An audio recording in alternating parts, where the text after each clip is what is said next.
Hello, I am Grant Boer, and I'm giving my talk on detecting Bluetooth surveillance systems.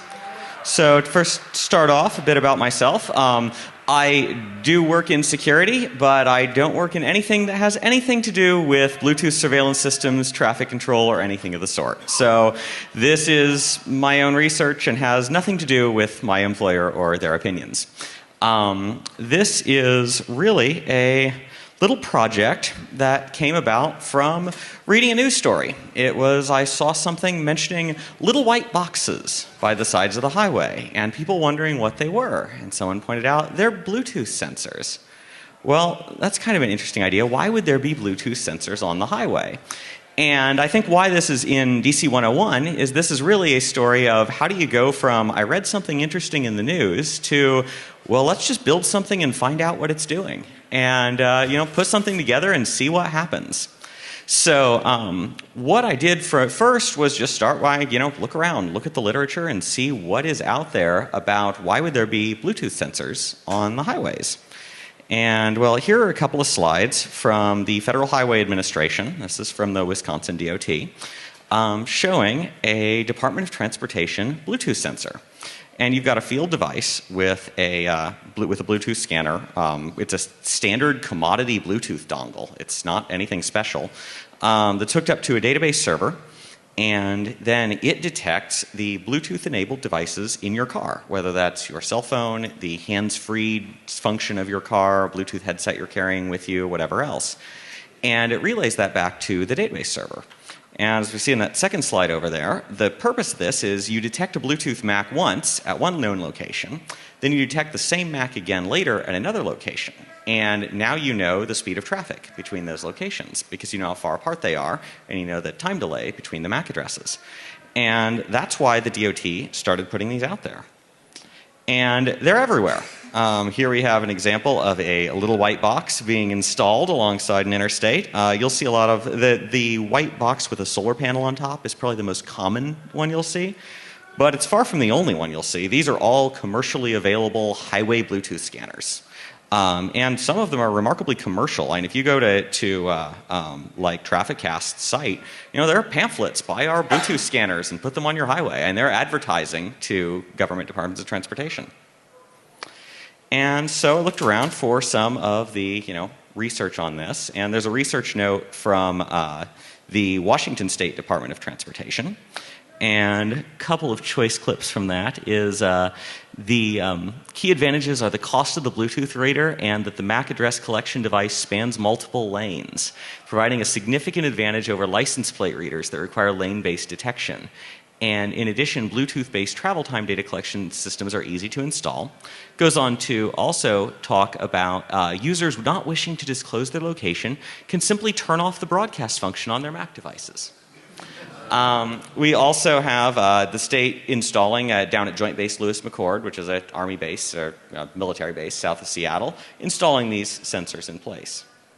So why would they use Bluetooth of all things? And turns out there are a variety of reasons. There are a lot of things they can use to monitor traffic. And the most basic is the loop. You see them in front of every traffic light. There's a little circle on the ground and it detects from impedance when your car goes over it. The engine block changes the magnetic field. We also saw in a presentation by Cesar Cerruto a couple days ago, they do magnetometers too, and it's the same idea. But they only tell you traffic volume. And in addition, they can use radar. Radar will tell you traffic volume and traffic speed. But Bluetooth is one better because it also provides route choice. I can, before an intersection, put a Bluetooth scanner, and when someone drives by it, I get their MAC, and then I know which way they went by having other sensors on the intersection. And that's why the DOT likes having the Bluetooth scanners. The only other thing that will give them that is automated license plate readers, which are comparatively very expensive. And honestly have even more privacy implications than the Bluetooth scanner does. The Bluetooth scanners are inexpensive. They're $2,000 to $5,000 per detector, and frankly, the makers of the detectors are making a fortune at those prices. It's commodity hardware. They've got a cellular modem, solar power with a battery backup, or some of them run on power over Ethernet. They only get a 3 to 6% sample rate, which on one hand, obviously not everyone has Bluetooth, but that honestly seems a little low. And we'll get into why they're not getting most of the samples that go by. Another thing the vendors point out a lot is that trucks are going to be oversampled because trucks have a much higher percentage of trucks have Bluetooth devices in them than percentage of cars does. And so you have to adjust for that if you're a DOT and you're tracking people. You need to know that if I see X number of cars and my road gets a lot of trucks, I don't really have as many cars as I do if I'm on a road that isn't a trucking route. And so they do that adjustment. Another advantage they point out a lot is fewer privacy concerns. So Bluetooth is a weird protocol. And it's a weird protocol because as a frequency hopping spread spectrum pattern based on the MAC address of the device is communicating. So it's actually pretty hard to sniff traditional Bluetooth 1 and 2. BTLE is very different and it's really easy to sniff it. But you need to know the addresses of the devices communicating. And a Bluetooth address it's 48 bits like a normal MAC address, but it's divided into parts. There's the non-significant address part, which is a manufacturer ID. There's the upper address part, which is 8 bits, and the lower address part, which is 24 bits. You get LAP in every single Bluetooth packet. So it's easy to get that. If you want UAP, you have to capture a lot of packets and calculate it. It's not hard, but it takes a lot of packets. And any device can also send an inquiry, which is a special packet that always comes from a MAC address called the Generic Inquiry Access Code. And that's 9E8B3316. No idea why they picked that number. But that is the MAC address that says, this isn't really my address. I'm beaconing and asking, is anyone willing to pair with me? Once you get a response to a beacon, you can make a connection attempt. And a connection attempt will give you the device name, the device class, the service list, the clock offset, the rest of the stuff you need to actually form a connection and negotiate encryption and pair with the device. Turns out the highway scanners don't really care about much of any of that stuff. All they really want is LAP. They want an address. They want a unique ID. They don't care what data is being sent. They completely ignore the data. So as a result, they can sniff data in a few different ways. One is inquiry-based tracking, which is they set up the scanner to just spam inquiries all the time. Tell every device that comes by, hey, I want to pair with you. And any device that is in discoverable mode will respond. And that will give them their LAP. Another method is called connection-based tracking, and this is the scanner keeps paging for asynchronous connectionist link and logical link and adaptation protocol connections. This is really good if you already know somebody's MAC. This is the scanner you would use if you were wanting to track company cars around or track individuals through your building that are your employees, but it's not very useful for general surveillance. And finally, there's passive sniffing, where you just sweep the Bluetooth frequency range, you suck up packets, and you don't ever try to respond to any of them. The problem with passive sniffing is it requires non-standard hardware. You can't do it with your commodity Bluetooth dongle or what's in your laptop. So that may be a disadvantage to the DOTs. So here we have a couple more slides. This is from University of Washington Star Lab, and they are a traffic research area. And they installed on Highway 520's bridge in Seattle a automated license plate reader as well as a couple of Bluetooth scanners to compare the efficacy of the systems. And we have over here a graph of, they monitored the Bluetooth devices and they got a certain percentage of RIM, Nokia, Samsung, LG. But we also have TomTom and Parrot SA and things. These are not phones. These are equipment in people's cars. It's their hands-free headsets and that sort of thing. So what about those privacy concerns that came up a little earlier that they said are minimized? Here is an article from Traffic Technology International. Yes, that is actually a magazine. I imagine it's not very interesting to most of us, but somebody subscribes to Traffic Technology International, and they talk about they have seen gains in matches of 50% over other methods with their patent pending, or over other processes with their patent pending methods, which allow for far more robust analysis capability, including potentially differentiating transit vehicles. They say, we have the capability to make the MAC address data collected anonymous before transmitting from the field, which we can do without any reduction in the fidelity of the data. But isn't anonymity a major feature of Bluetooth? If MAC addresses are not linked to a user, why the extra process? Well, they sound really good here. If there's even a very small chance that a hacker could sniff the communications pathway from field to host, there should be procedures and protocols in place to minimize the threat. Okay, so they kind of care about privacy. Now, here we have from a Star Labs paper, and they have an illustration there, gathering a couple of MACs from sensors, calculating travel times, strip the MACs, filter the results. What they talk about up here is the Macs are kept for an unspecified period, typically 60 minutes. That's what they say in their document. Now, this was from the experiment on 520 with the portable license reader and that sort of thing. Most of the commercial sensors I've looked at actually say they only keep the data 20 minutes, although it is user serviceable. Because once again, they're going after route choice. If you really wanted to put the sensors 50 miles apart, you could do that, and then you would need to keep your MAC addresses for a longer period of time to be able to get the route choice data. So it's configurable, but yeah, the Macs are anonymous and they throw them away after a short time. So clearly there are no privacy concerns. Or that's what they say. So for instance, we shouldn't care that they're putting these on the Canadian border at all of the border crossings to monitor things. I bet they have them on other borders too. Canada just happens to be a heck of a lot closer to where I live, and thus what I was able to find out. Once again, these are from UW Starlab. So there are their three privacy mitigations they have. One is they're capturing LAP only. They're not getting your entire Bluetooth address. They're not cracking your code. They're not pulling the data. They don't care about any of that. They don't even make any attempt to sense that. With Bluetooth being a frequency hopping spread spectrum, they're really, with passive sniffing, they're only getting one packet in 64 anyway. Without cracking your UAP, well, it's not really cracking, but without guessing your UAP and pairing with you, or at least making a connection attempt, they can't follow your communication. They can't get most of the packets without doing a lot of stuff that the DOT has no reason to do. LAP is 24 bits. It's not globally unique.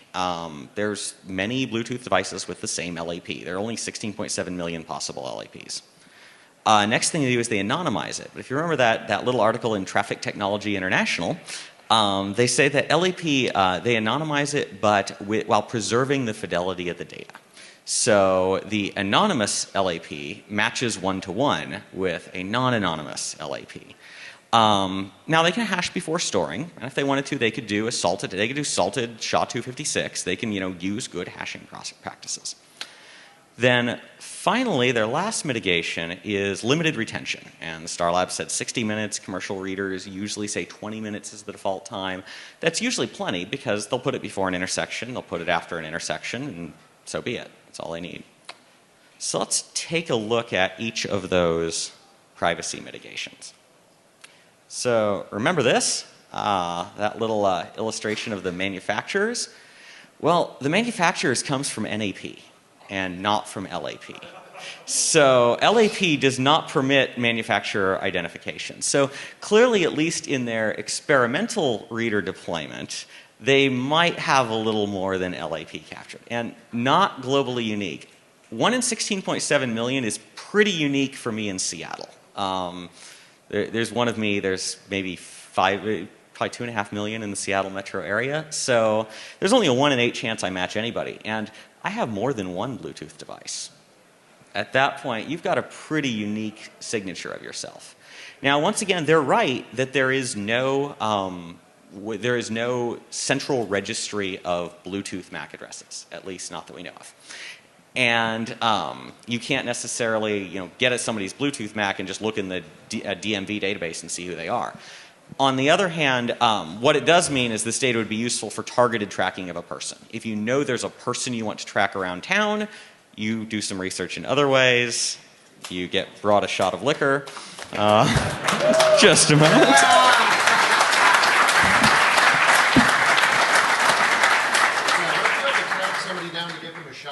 How would you do that? Well, I don't think Bluetooth. No, I know how to do that. I know how to do that. You look on the schedule. And you see if it's their you first find talk. them, and then you walk over and you give them a shot. All right. Not a shot, or a real shot. Would you like more? Oh, yeah. It can be a real What? shot. No. You don't have to take this peer pressure shit. It's definitely on. That's all right. Still need to be coherent. All right. All right. How about some love for the new speaker?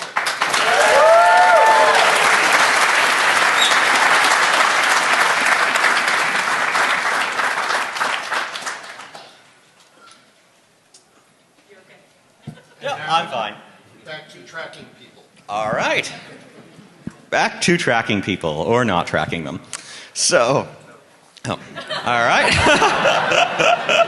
Yeah, they all think it's easy Yeah. after they do it. So yes, 1 in 16.7 million, pretty unique in most areas. There's no central registry.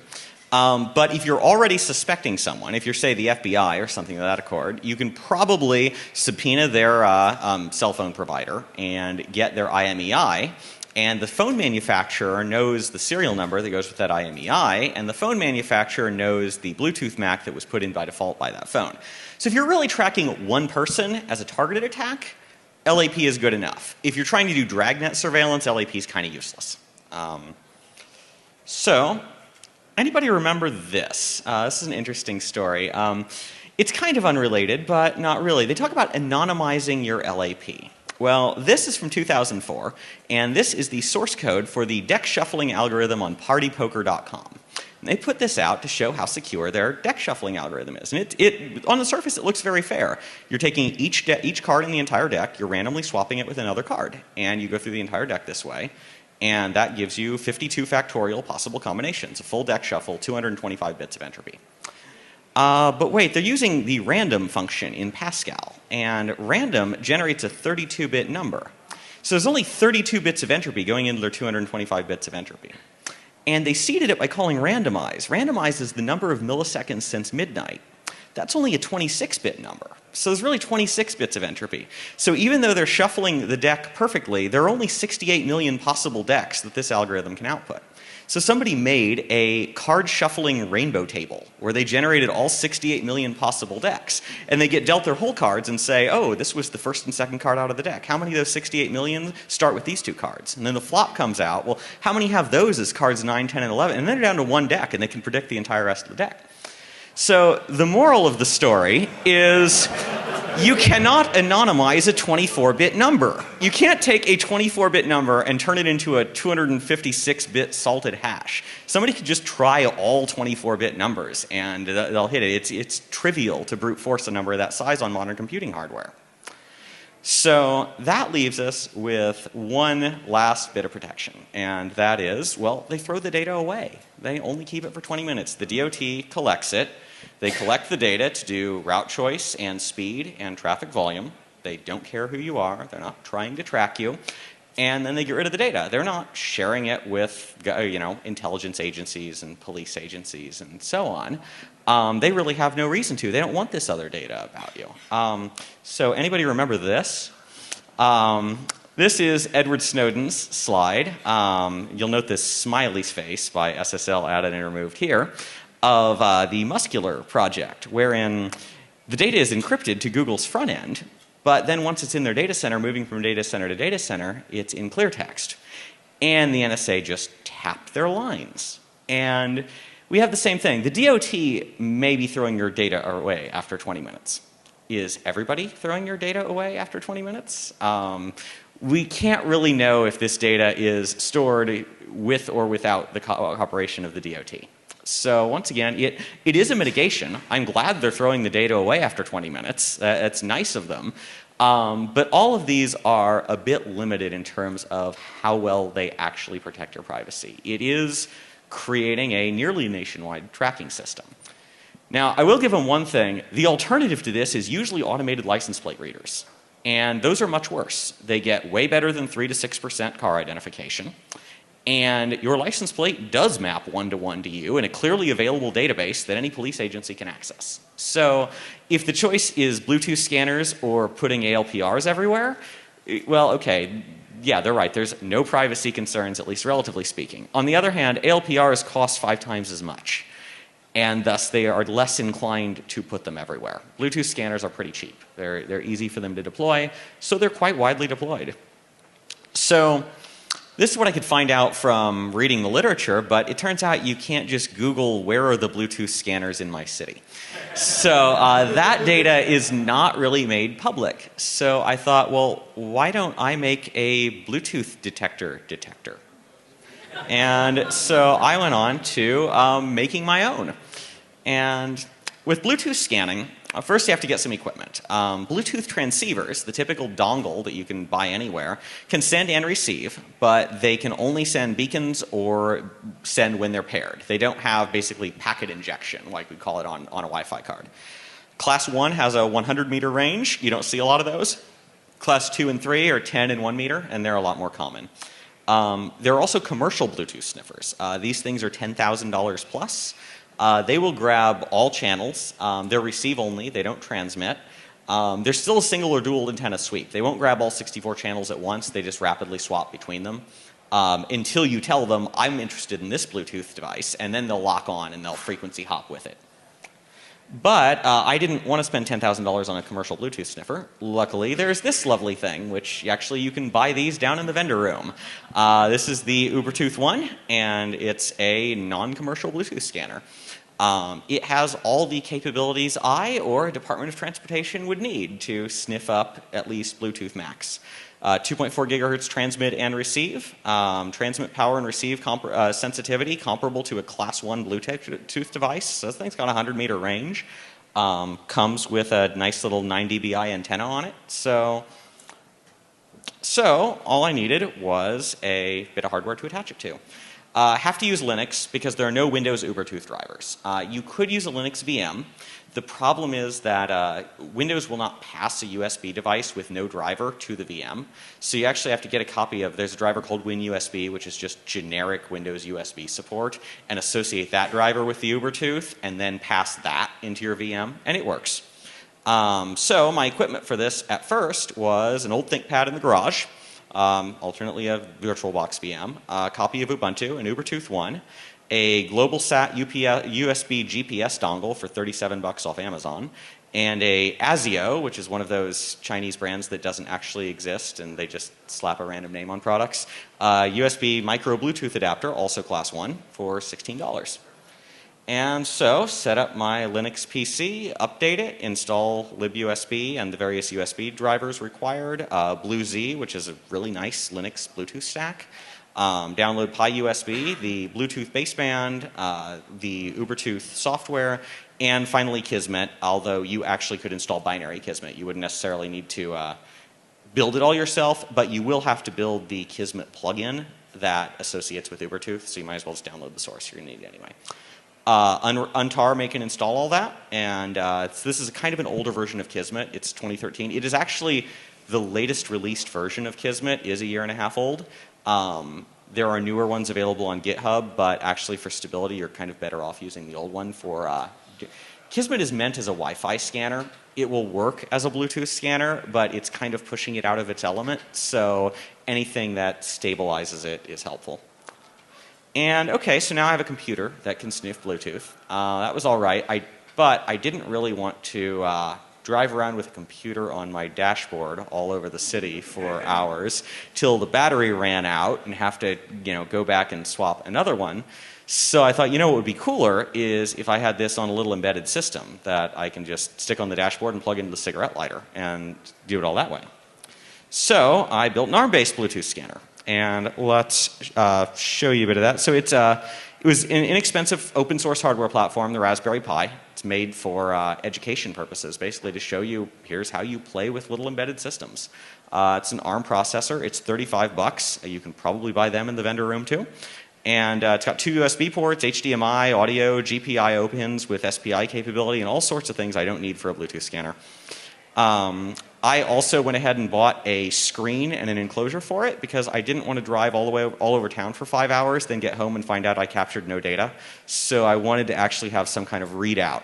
It's optional. I wouldn't have needed the readout. It'd work just fine without it. And then the equipment from the PC build. And finally, I needed something to power it off of. It runs on a 5-volt, 500 milliamp USB power supply. So it's meant to plug it into just any normal USB adapter, which is great because a car charger has a USB adapter on it. So now I can plug it into my cigarette lighter. So let me show you what I built here. The problem I have is I cannot see my own screen. So I am going to show you with my camera here what is built, but you will have to tell me if I am not actually aiming at it. So here is that in focus? Yeah. Okay, so here is the Raspberry Pi with a display on it. Those are a bunch of Bluetooth MAC addresses and the number of packets it's captured from. I turned this on in the speaker room about 45 minutes ago, and as you can see, there's a nice long list of Bluetooth MACs that I have captured from friendly DEF CON goers. Over here is what it is plugged into. We've got that in focus there? Okay, so we've got a USB hub. which has on it my GPS dongle, which is getting no reception here in the Rio, but in theory it could, and my Ubertooth 1. And then finally we have what's powering all those. This is a $29 Gorilla Gadgets 16,800 milliamp cell phone recharger. Also works as a USB power source. So those altogether give me a less than $200 embedded system for use as a Bluetooth scanner. All right, am I back to slides? Okay. So setting this up was pretty straightforward. Update the Pi firmware. I used the standard Raspbian image. There's actually an image available from Adafruit.com that already has support for the screen. So if you are using the screen, then you can use that as well, and it pre-compiles in. A bunch of kernel patches are required to use the screen on a Raspberry Pi because it actually repurposes the general purpose I/O pins as a high-speed bus to transmit and receive from the screen. Install the same Bluetooth or the same packages as before, although a few others are necessary. Actually, I don't list it there. You also need Build Essential. Raspbian does not, by default, include some of the toolchain packages. You need to build all this stuff. But apt is pretty friendly about telling you what you're missing. Download the usual software and make and install all of that. The one thing is the Raspberry Pi is not the fastest dev platform out there. Compiling Kismet on the Pi takes about 4.5 hours. So as a result, if you're going to be doing a lot of experimenting with this, it's probably worth setting up a Linux box to cross-compile because that's going to be a hell of a lot faster. But if you're only compiling Kismet once on the device, it's not that big of a deal to just, let it compile for 4.5 hours and install. And then I did a little more setup, putting my user into the plugdev group and setting up USB to automatically associate the Ubertooth with that so that I can run Kismet in user mode instead of having to run it as root. And I added a new user called Scanner, and that user is in the appropriate groups. And I modified init tab to, instead of displaying a login prompt on TTY1, the console, to automatically log in the scanner user. And that way, when I boot up the Pi, it automatically displays the scanner user's console on the screen, and I don't have to plug a keyboard into it and do any kind of login. And then set GPSD to start up. This is actually necessary because GPSD on Raspbian, there seems to be a bug in the install packages, and it will not auto start. And if you do dpackage reconfigure to tell it to auto start, it writes a bad GPSD config that doesn't actually work. So edit GPSD config to make it work, and then finally start up Kismet on a computer where you have a keyboard and a screen, because you have to set up the Kismet UI the way you like it to look, and then exit, and that will save all your UI settings to display the Ubertooth plugin and not display all the 802.11 stuff we're not using, to display the GPS coordinates and that sort of thing. Then finally, modify the scanner user's bash RC to start up Kismet as soon as they log in. And so the screen we saw on the little scanner a minute ago, that's what it boots to. I just plug in power and it immediately starts running. And it worked great to just take it into my car with a car charger and drive around town with it and record logs. And when I get home, the Pi has an Ethernet adapter, so I plug it into a network and SSH into it and pull off all the log files. And I pulled off quite a lot of log files from it. So there were a few issues with the Raspberry Pi. One is, you'll note I've got that USB hub even though I've only got 2 devices plugged into it, and the Pi has 2 USB ports. Problem is the Pi's USB ports only supply 140 milliamps, and that's not really enough to drive a Ubertooth and a Bluetooth transceiver and a GPS. So I needed external power, so I grabbed a powered USB hub. Of course, the other problem I had with that is the powered USB hub has to plug into something, and USB hubs normally have a wall wart. And so what I did is I took the wall wart, cut the cord, took a USB cable, cut that cord, soldered the power cords in the wall wart cord to the power pins on the USB cord, and then just plug it into the same car charger as the Pi. And so I've got a custom-made power cord for the thing. The only other issue I ran into is I cannot solder worth a damn. I found this out the hard way when putting this together and made plenty of mistakes with, I think that was my second power cable, and had to do a lot of desoldering to get the screen soldered on. But as a result, I can solder now. So that was an added benefit of this project, even if it took a few extra hours of work.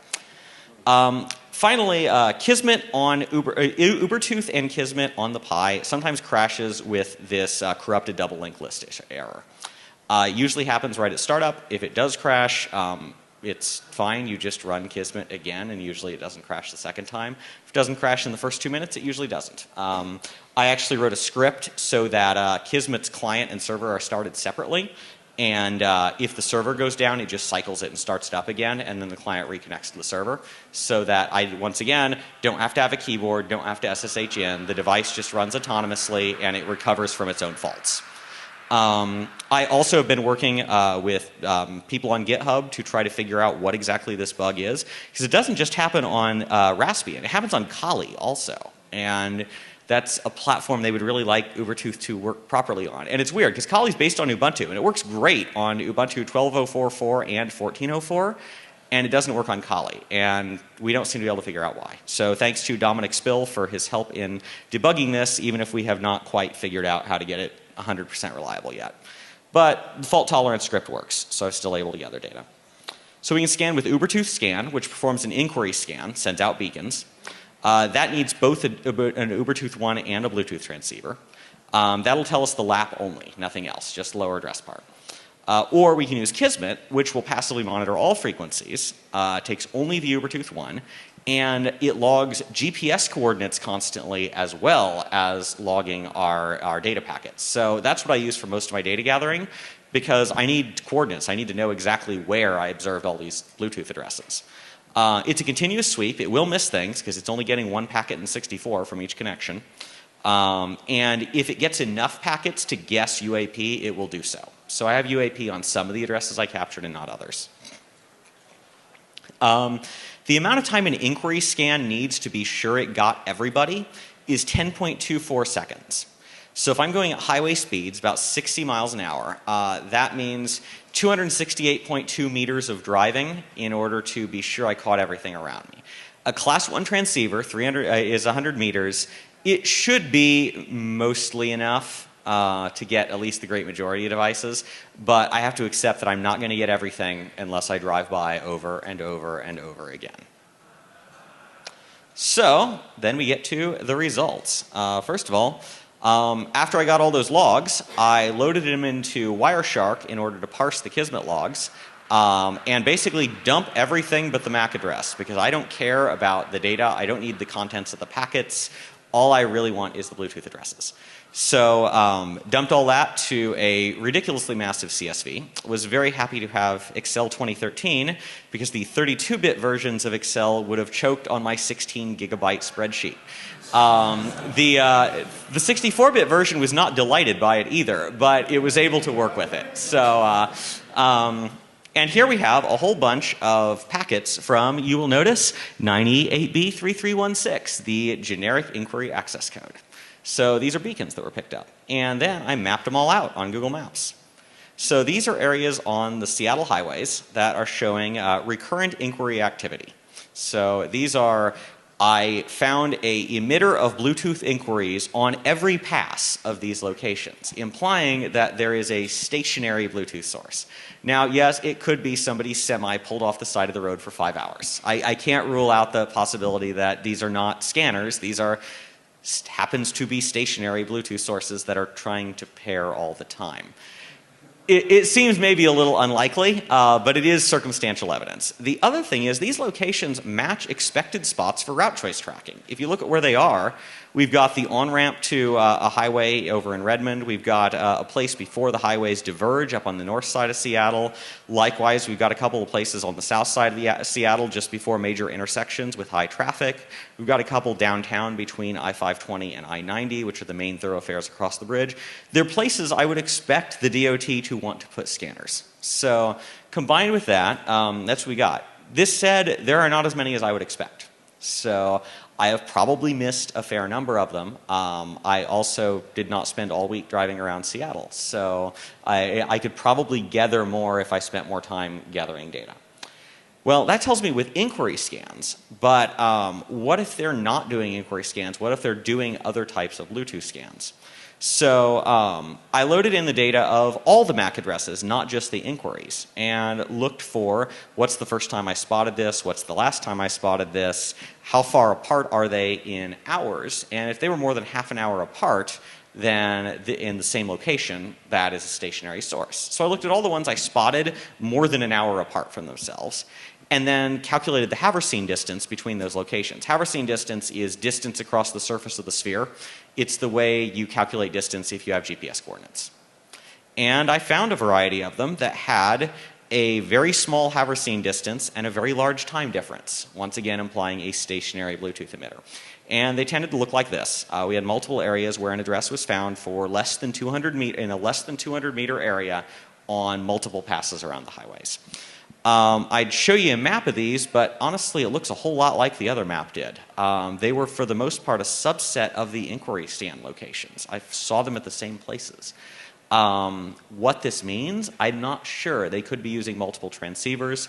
They could be false positives. It's a little difficult to know what to make of that data. Notably absent though, there weren't any on the State Road 520 bridge. Which surprises me only because if we saw in the Star Labs experiments, that's where they were testing them originally. In addition, the 520 bridge has dynamic speed limit signs. So they are definitely calculating travel times for cars and calculating speed. They've got some sort of traffic monitoring on there. And they've got Bluetooth scanners. So I would think those things would be connected. But despite quite a few passes, I did not find evidence that that is the case.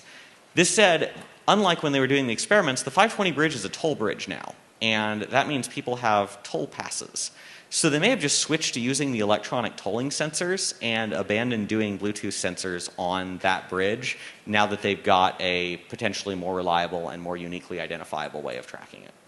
On the other hand, that once again won't give them route choice. It'll tell them people are crossing the bridge, won't tell them where they're going afterwards, unless they've put hidden toll sensors elsewhere that don't charge you a toll. But that may be getting into paranoia territory, but that's what DEF CON is for. So countermeasures. What do we do? So what do we do about this, or do we need to do anything about it? Well, first of all, there is going back to recognizing that if they weren't doing this, they'd probably put license plate readers everywhere, and that would be worse. But nevertheless, the main thing you can do is, of course, turn off your phone. Unfortunately, it's a little harder to turn off the Bluetooth transceivers that are built into your car. Depending on your car, sometimes they don't have an off. They may transmit to anything that transmits to them. Some of them basically beacon continuously. They're pretty easy to detect. If you want to know, you just build one of these things and you sniff your own car and see what you've got. You can check your own Bluetooth emanations. I know I found that my car does not beacon continuously, but if it's powered on, or if it's been powered on in the last 10 minutes, it is sending Bluetooth packets. So now I have devices it's paired to relatively near it, but nevertheless, it's, I'm not making a hands-free call. I'm not playing Bluetooth radio. The ignition's turned off and I'm not in the car, and it's still exchanging Bluetooth data. So these devices are relatively leaky from an information perspective, and there's not a whole lot you can do about that.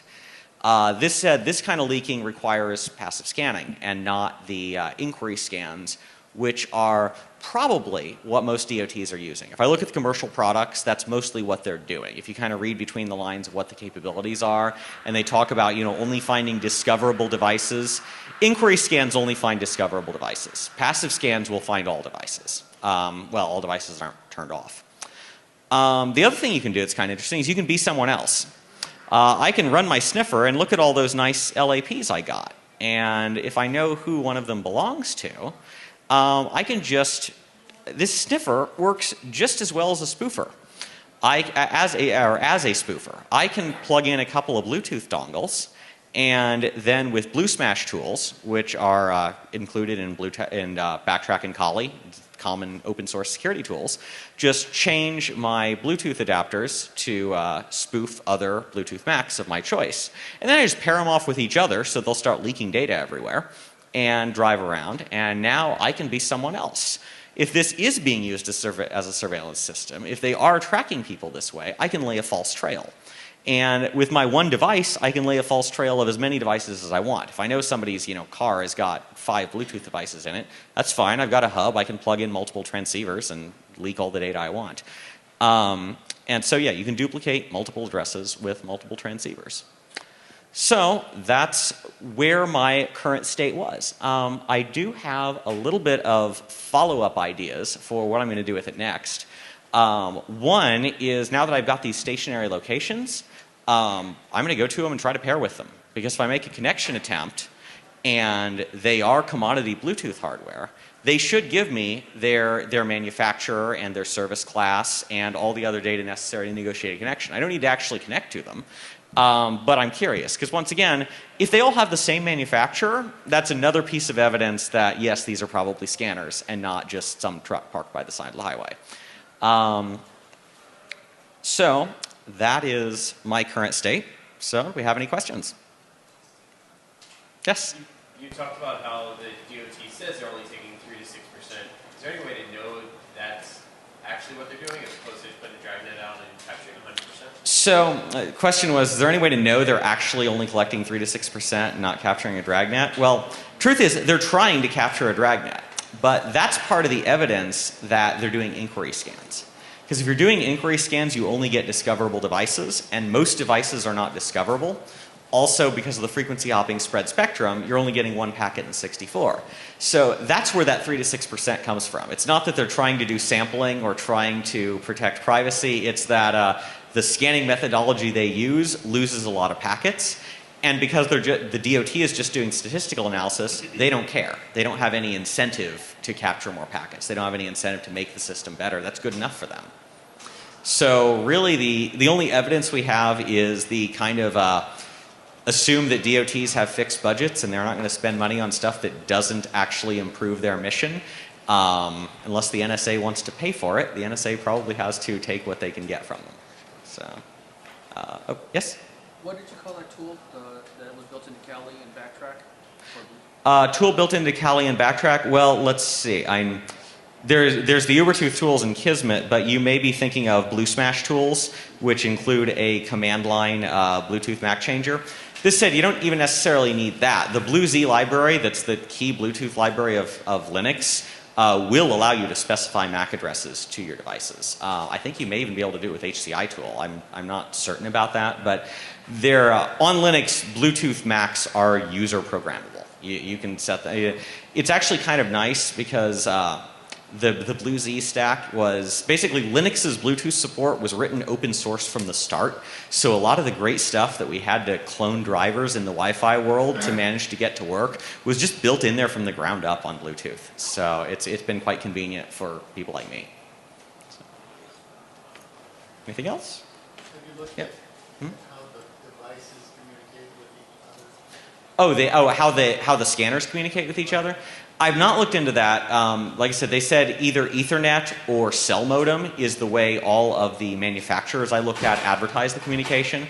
If it's cell modem, yeah, you could use a software radio and try to interpret that. It's probably 2G cell modem. They don't need much bandwidth at all.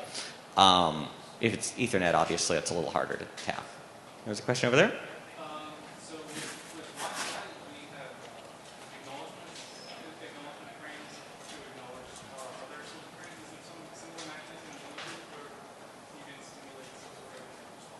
So the question was, is there some mechanism like acknowledgement frames in Bluetooth where you can stimulate a response from somebody else?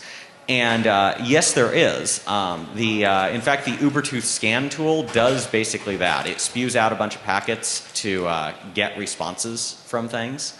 The main thing, though, is beaconing. If a device is discoverable, that's exactly what the GIAC address packets do, is you send them out, and they're basically screaming, does anyone want to pair with me? And any device that's discoverable will respond, yes, this is my address, and they can allow initiating connection. All right. Oh, one more. The question was, is this classic Bluetooth and not BLE? Yes, it is. Because those devices in cars, all the headsets and so on, those are Bluetooth 1.0 and 2.0. Those aren't BLE devices. They're not Bluetooth Smart. Bluetooth Smart is actually a hell of a lot easier to sniff than classic Bluetooth is. But in this case, that's not what they're using because the particular devices they want to track, that's not what they're using. All right, so I've got the link to where I've got a copy of my slides up on my blog. I will update those to the current copy of the slides today. And I will also, within the next week, be kind of posting this talk in more white paper oriented format on perimetergrid.com. So, all right, thanks.